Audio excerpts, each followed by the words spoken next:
미국 텍사스주의 레스토랑인 체인점인 애플비라는 곳에서 일어난 일입니다. 그곳에서 근무하는 케이시 시몬스라고 하는 사람에게 놀랄만한 일이 벌어졌습니다. 여자 손님 한 사람이 들어와서 그 레스토랑에서 가장 싼 37센트의 생수 한 병을 주문하고 난 뒤 손님이 나가는 후에 보니 생수 한 병인 37센트에 팁이 무려 500불이나 적혀져 있는 겁니다. 팁이라고 하면 통상적으로 약 10 내지 15% 정도가 정상인데 생수 한 병은 37센트요. 팁은 무려 $500가 적혀져 있으니 이상하지 않을 수 없는 겁니다. 그리고 그녀가 떠난 자리를 보니 식당에서 쓰는 냅킨에 왜 500불의 팁을 주었는가에 대하여 빼곡히 적혀져 있는 겁니다. 그 글의 내용은 그 여인의 어머니가 자기 남편을 3년 전에 세상을 저 하늘나라에 보낸 날이 바로 이 여인이 레스토랑을 방문한 날이었다는 겁니다. 남편을 떠나보내고 3년 동안 집에 있다가 이제는 정상적으로 생활을 하려고 마켓에 가 생필품을 사러 갔지만 그녀에게 다가오는 이 슬픔, 그녀로 하여금 내가 지금 무엇하는 것이지, 내가 이것을 한다는 것이 무슨 의미가 있을까 하는 생각을 하면서 그녀를 그 자리에 주저앉게 만들었습니다. 스스로 일어날 힘이 조차도 없을 그때 많은 사람들이 그녀의 곁을 지나갔지만 누구 하나도 이 할머니를 거들떠보지 않는 겁니다. 그때 게이트 시몬스라고 한 청년이 유심히 할머니를 보고 그 할머니 곁에 다가갑니다. 그리고 묻습니다. 할머니 무슨 일 있습니까? 아무리 질문해도 대답하지 않습니다. 그래서 옆에 있는 할머니의 장바구니를 보니 할머니께서 시장에서 이 마켓에서 본 물건들이 그 시장 바구니 안에 있는 겁니다. 할머니 어디 불편하세요? 일어나세요. 가요. 같이 가자요. 라고 하자 이 할머니는 팔을 뿌리치며 거절한 그 할머니를 대고 계산대에 가서 자기가 계산을 합니다. 돈조차 낼 힘이 없는 그 할머니를 위해 할머니가 구매한 물건값인 17불을 냈습니다. 그리고 할머니에게 이렇게 이야기합니다. 할머니는 여전히 아름다워요. 그리고 헤어졌습니다. 그 다음날 그 할머니의 딸이 케이시가 일하는 식당에 찾아와 그 식당에서 일어난 이 시몬스 케이시 앞에 무려 500불의 팁을 남기고 떠난 겁니다. 우리 인생을 살면서 가만히 보면 슬픔과 좌절 속에 일어나지 못하고 한 발자국 앞으로 나아가지 못하고 그래서 무엇을 해야 할지 알지 못할 뿐만 아니라 내가 어디로 가야 할지 알지 못할 그때에 우리를 하여금 다시금 일으켜줄 힘이 있을까요? 우리를 하여금 다시금 서서 걸어가게 하는 힘이 어디서부터 나올 수 있을까요? 그나마 우리를 위한 희망과 주변 사람들의 격려라 할 것입니다. 희망과 격려는 내 주저앉은 무릎을 다시 한번 일으켜 세워 걸어가게 할 뿐만 아니라 저 미래를 향하여 한 발짝 나아가게 할 힘이 얻게 합니다마는 그보다 더 하나의 중요한 것이 있다고 한다면 다른 것이 아니라 사랑일 겁니다. 예수님이 땅에 오심을 많은 말로 정의할 수 있습니다마는 그러나 한마디로 정의한다고 한다면 예수의 오심은 다름 아닌 사랑이었습니다. 예수님의 오심은 우리를 사랑하시는 하나님의 사랑이 그 속에 담겨져 있습니다. 예수님이 땅에 오실 때에 이 세상은 성경은 말하기를 흑암 그 자체라고 말씀하고 있습니다.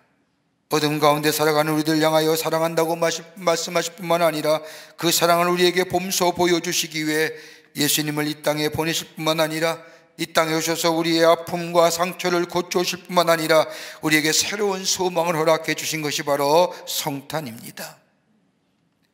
성탄은 크리스마스 캐롤이나 선물 그 어떤 것보다 사랑이란 단어를 생각하지 않고는 성탄의 참된 의미를 알 수가 없습니다. 우리에게 다가오시는 하나님의 사랑, 이 땅에 오시는 하나님의 사랑, 그 어떤 말로 설명할 수 있을까요? 대림절을 보내면서 예수의 오심은, 즉 메시아의 오심은 사랑이라고 하는데 그 사랑의 내용이 어떤 건지, 이제 곧 우리 가운데 오시는 예수님, 주여 어서 오시옵소서라고, 주여 내 마음에 좌종하시옵소서라고 고백하며 우리 가운데 다가오시는 그 메시아의 사랑을 받는 그때 우리 안에 참된 회복과 자유와 평안의 삶이 넘쳐나게 될 때인데, 그 사랑의 내용은 어떤 것일까요? 메시아의 오심은 사랑이요, 그 사랑의 내용은 무엇인지 말씀을 통하여 함께 은혜 받으며 우리 가운데 오시는 예수님을 기쁘게 맞이하여 주의 주시는 놀라운 위로와 치유와 평강의 삶을 살아가는 복된 여러분과 저와 되시기를 먼저 주의 이름으로 축원합니다. 메시아는 내 오심은 사랑이라고 했는데, 그 사랑은 첫 번째로 다름이 아니라 우리 가운데 찾아오시는 사랑이라는 겁니다. 성탄은 인간의 몸을, 하나님께서 인간의 몸을 입으시고 이 땅에 오심이라고 성경은 말합니다. 이것은 곧 흑암 속에 빛이 찾아왔을 뿐만 아니라 절망 속에 희망이 찾아온 것이요, 상처와 아픔 속에 치유와 회복이 찾아온 것이요, 사망 속에 생명이 찾아온 것이 바로 성탄이라는 겁니다. 그러게 마태복음은 이사야서의 말씀을 인용하면서 마태복음 4장 14절의 말씀을 보면, 이는 선지자 이사야를 통하여 하신 말씀을 이리로 하심이라 일컬으되, 저 스불론 땅과 납달리 땅과 요당 저편 해변 길과 이방의 갈릴리에 이어 흑암에 앉은 백성이 큰 빛을 보았고 사망의 땅과 그늘에 앉은 자들에게 빛이 비추었도다 하였느니라. 압제로 인하여 고통을 당한 이스라엘 땅, 희망과 소망이 없는 그 땅, 가난과 고난이 일상이 되어 그 땅 속에 어둠과 흑암 속에 앉아 절망과 좌절 가운데 사는 저 이스라엘 백성에게 빛이 임하였다는 겁니다. 어떻게 살아야 할지, 어떻게 해야 될지, 무엇을 해야 할지 모르는 저들에게 해야 할과 더불어 어디로 가야 할지를 가르쳐줄 뿐만 아니라 일깨워주는 빛이 저들 가운데 임하였다는 겁니다. 죄악으로 가득 찬, 그리하여 절망과 상처로 가득 차 참된 평화가 사라진 저 어두운 땅에, 그러기에 용서와 화목은 어디서든가 찾아볼 수 없는 저 어둠의 땅에 한 줄기의 빛이 비춰져 이 땅에 비추었다는 것이 소망입니다. 이 메시아의 오심입니다. 그러기에 세상의 종교는 인간이 신을 찾아가지만은 우리 기독교는 하나님이 인간을 찾아오시는 겁니다. 하나님께서 우리에게 찾아오셔서 소멸의 이름으로 우리를 구원해 주시고 사랑해 주시는 것이 바로 성탄의 의미라 할 것입니다. 20세기 후반의 대표적인 사상가요 지도자였던 체코공화국의 초대 대통령을 지킨 저 바질라프 하벨의 사람은 인간의 얼마나 흑암과 어둠 가운데 있다는 것을, 그리고 우리의 희망은 하나님께만 있다는 것을 이렇게 풀어 설명합니다. 인류가 추구하는 행복한 삶은 자기의 힘과 있음으로 인하여 구원에 이를 수가 없다. 민주주의나 사회주의나 그 어떤 이데올로기라도 우리의 인간의 행복과 만족을 줄 수 없다. 그러나 하나님께로 돌아가 그분을 구할 때에 그 안에 참된 만족과 행복이 있음을 잊지 말아야 한다고 우리에게 말씀하고 있습니다. 진정한 희망은 다른 그 어떤 곳에서 있는 것이 아닙니다. 인간이 만든 구조나 체제나 그 어떤 이론이나 사상 속에 희망이 있는 것이 아니라 하나님께 희망이 있고 하나님께 희망을 구할 때만이 그 희망이 우리 가운데 임하게 된다는 겁니다. 여러분, 성경에 나오는 복음서의 말씀을 읽다 보면 하나님께서 인간을 찾아오시는 역사가 사복음서에 가득하게 기록된 것을 읽을 수가 있습니다. 사마리아 수가성의 여인을 찾아오신 예수님, 삭개오를 찾아오시는 예수님, 복음서의 말씀을 읽다 보면 수없이 찾아가시는 예수님의 모습이 사복음서에 가득한 것을 읽을 수가 있습니다. 이 찾아가시는 예수님의 하이라이트는 다른 것이 아니라 요한복음 21장의 말씀을 보면 예수님의 제자였던 베드로, 예수님을 향하여 위대한 신앙 고백을 했던 저 베드로, 저는 그리스도시요 살아계신 하나님의 아들이라고 했던 그 베드로의 신앙 고백, 주님은 그 신앙 고백을 들으시고 바요나시면 한 이 고백 위에 내가 교회를 세우겠다고 말씀하시며 칭찬했던 그 베드로.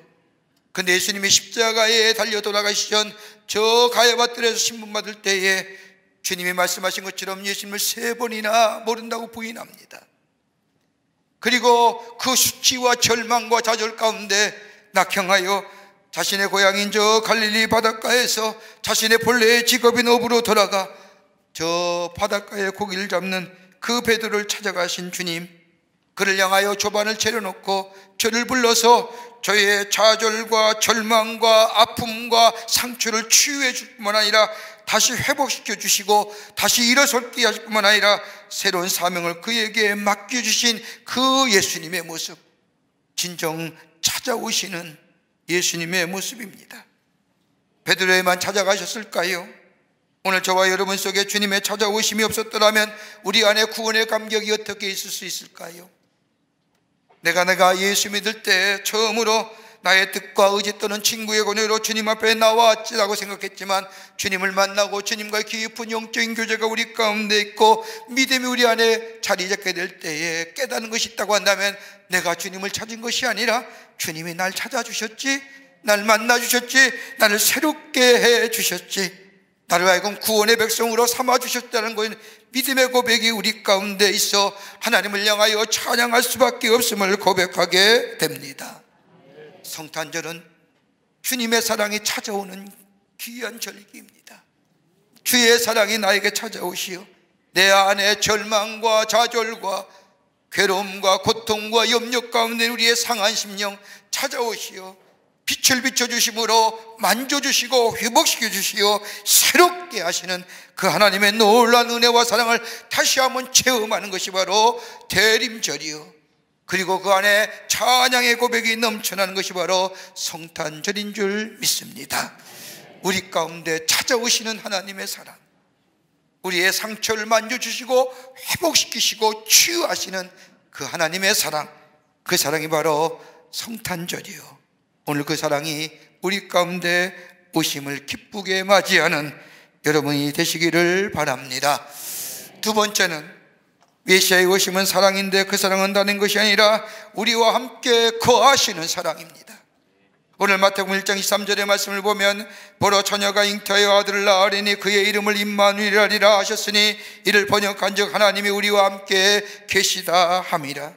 임마누엘, 다름이 아니라 하나님이 인간이 되셔서 우리 안에 거하신다는 겁니다. 하나님이 우리와 함께 거하신다는 겁니다. 여러분, 이것처럼 감격스러운 말씀이 어디 있을까요? 저 하늘 보좌를 버리시고 우리의 안에 찾아오시어 인간의 역사를 꿰뚫고 찾아오시어 우리와 함께 계시는 그 임마누엘 주님. 여러분, 이스라엘 역사 가운데 가장 비참한 단어가 있다고 한다면 그 비참한 단어는 것이 아니라 이가봇이란 단어입니다. 이가봇이란 단어는 엘리의 제사장의 며느리가 아이를 낳다 죽으면서 외쳤던 단어가 바로 이가봇입니다. 이건 다름이 아니라 하나님의 영광이 떠났다는 겁니다. 여러분, 성경의 말씀을 가만히 읽다 보면 이스라엘 백성 가운데 하나님이 떠나게 될 때에 이스라엘 백성이 찾아온 것은 뭐예요? 불안과 염려와 걱정, 즉 평안이 없는 삶이었습니다. 하나님의 영광이 떠나게 될 때에 저들 가운데 빛은 사라지고 흑암이 두려워지게 되었고, 흑암이 두려워짐으로 말미암아 저들은 어디로 가야 할지 무엇을 해야 할지 알지 못하는, 눈은 떴으나 보지 못하는 존재가 되고 맙니다. 소중한 걸 빼앗겨도 찾을 수가 없습니다. 그러게 저들 가운데 기다리고 있던 것은 다름이 아니라 절망 그 자체였습니다. 여러분, 이스라엘 백성이 출애굽하여 저 시내산에 이르렀을 때에 모세가 저 하나님의 명령을 받기로 서 시내산에 올라갔을 때 이스라엘 백성은 저 땅 아래서 금송아지와 우상을 섬기게 됩니다. 하나님이 그 장면을 보시고 이스라엘 백성에게 말하기를 내가 너희들과 함께 가지 않겠노라 라고 말합니다. 이제껏 함께 하신 하나님이 저 이스라엘 백성의 죄악을 보면서 내가 이제는 너희와 함께 가지 않겠노라, 이 말을 들은 이 모세, 내가 약속한 대로 가나안 땅으로 인도는 하겠지만 너와 함께 가지 않겠다고 하는 이 말을 들은 이 모세는 하나님 앞에 엎드려 간구하기를, 하나님 나를 차라리 죽여주십시오. 나를 죽여서라도 하나님이 이 백성과 함께 가셔야 합니다.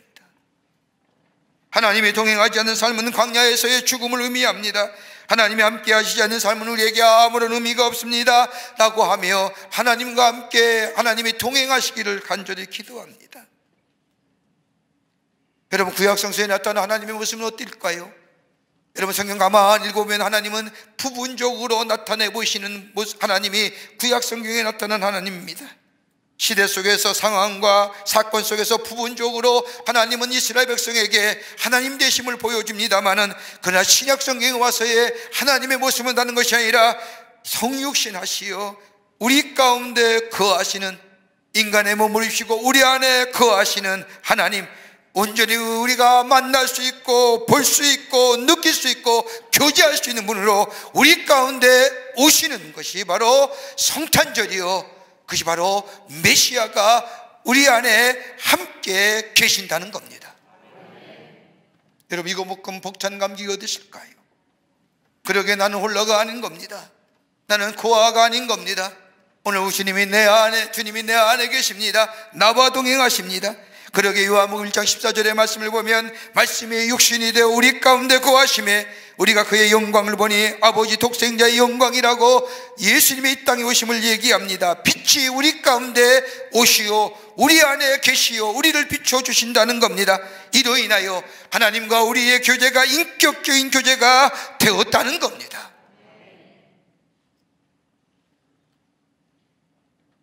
여러분, 시편 23편의 말씀을 가만히 보십시오. 시편 23편의 말씀을 보면 다윗은 그냥 시편 23편의 신앙의 고백이 아니라 자신의 삶을 돌이켜보면서 드린 고백이 시편 23편의 말씀입니다.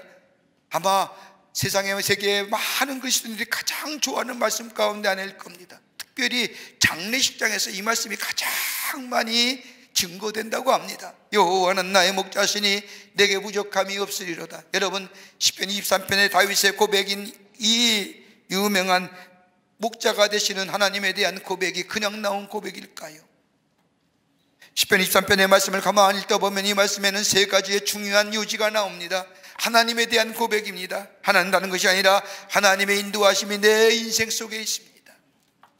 또 하나의 고백이 있다면 하나님이 나를 보호해 주셨습니다. 하나님이 나의 선성이 되어주시고 나의 요새가 되어주시고 나를 보호해 주셨습니다. 또 하나의 고백이 있다고 한다면 하나님이 나를 때마다 시마다 공급해 주셨습니다. 내 삶의 여정 가운데 해마다 시마다 나에게 공급해 주셨다고 고백합니다. 그러기에 여호와는 나의 목자십니다. 목자가 양을 떠날 수 없듯이 우리 하나님이 나와 늘 동행해 주셨다는 고백이 시편 23편에 담겨진 신앙의 고백입니다. 여러분, 다윗의 인생의 여정을 가만히 보십시오. 그가 왕이 되었고 통일 이스라엘 되어 저 이스라엘 왕이 되었을 때까지 그의 삶은 언제나 쫓기는 삶이요, 그러기에 궁핍과 곤고함의 삶이었습니다.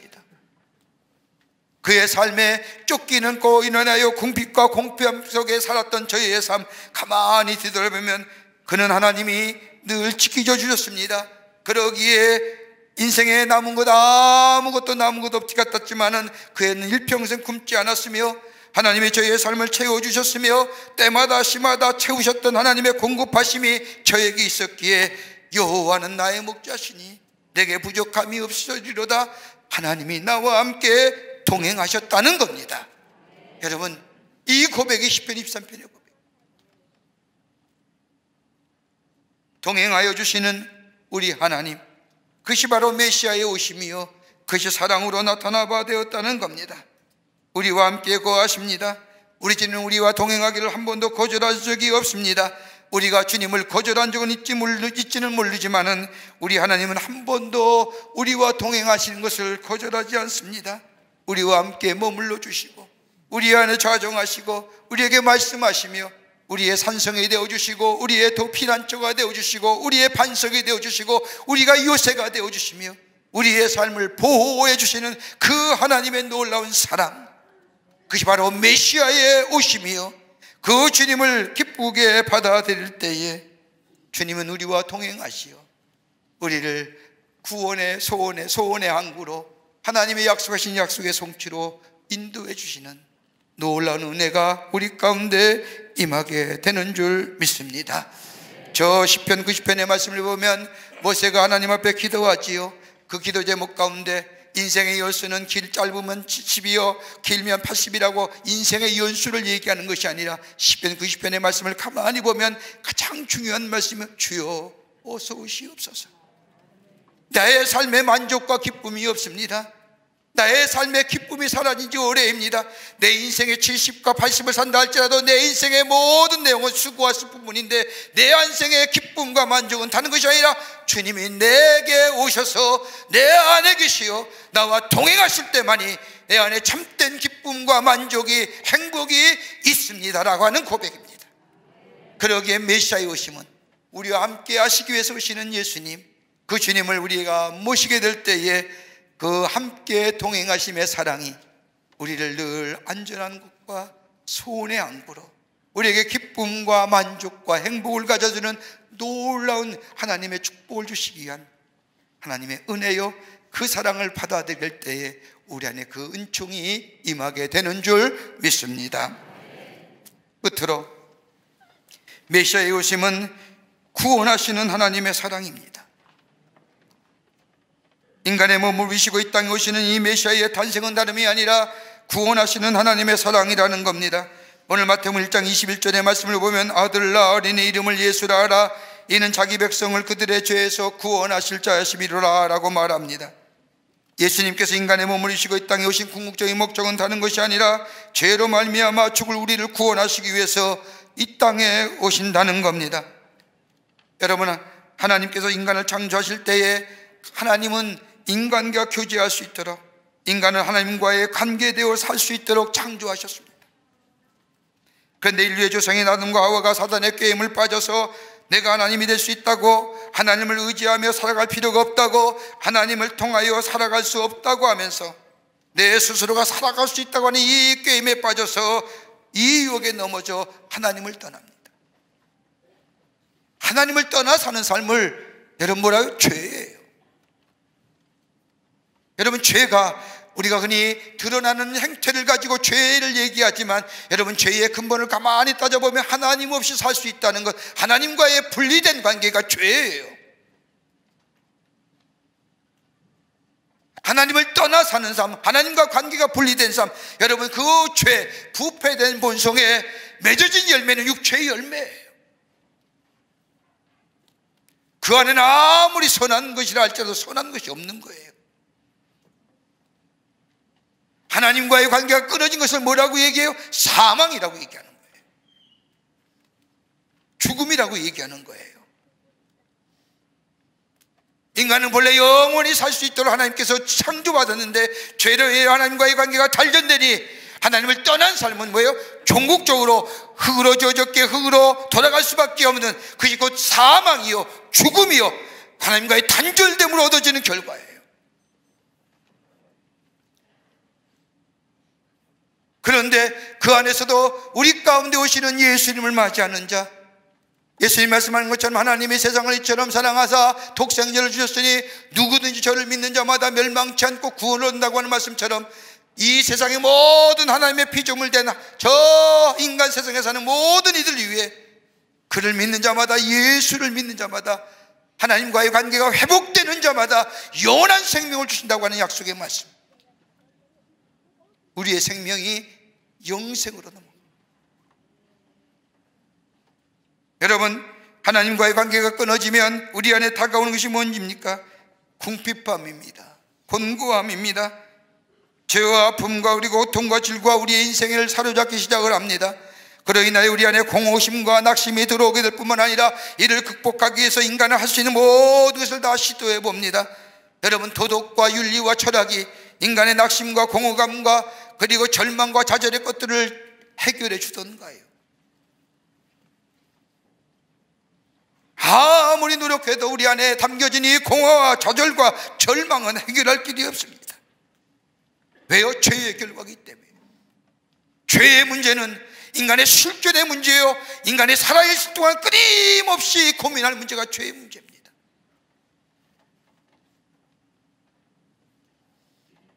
심리학자인 칼 미나민고라고 하는 박사는 자신이 의사의 생활을 하며 얻은 결과를 가지고 이렇게 이야기합니다. 정신병원에 있는 많은 환자들 가운데 그들의 죄가 용서받았다고 하는 확신만 줄 수 있다고 한다면 그 가운데 75%가 내일 퇴원할 수 있다는 거예요. 죄에 대하여 용서받았다고 하는 확신만 줄 수 있다고 한다. 죄와 죄책감의 문제는 한 시대의 문제가 아니라 인류가 시작한 이래로 끊임없이 고민하며 죄로 인하여 가졌던 인간의 공허함과 낙심과 상실감과 좌절감 어떻게 극복하고 해결할 수 있는가? 여러분, 죄와 죄책감이 우리 안에 들면 네 가지 것들이 우리 안에 생기지 않습니까? 자기 상실의 문제요, 절망이요, 좌절이요, 파멸의 문제요. 이거 어떻게 해결할 수 있을까요?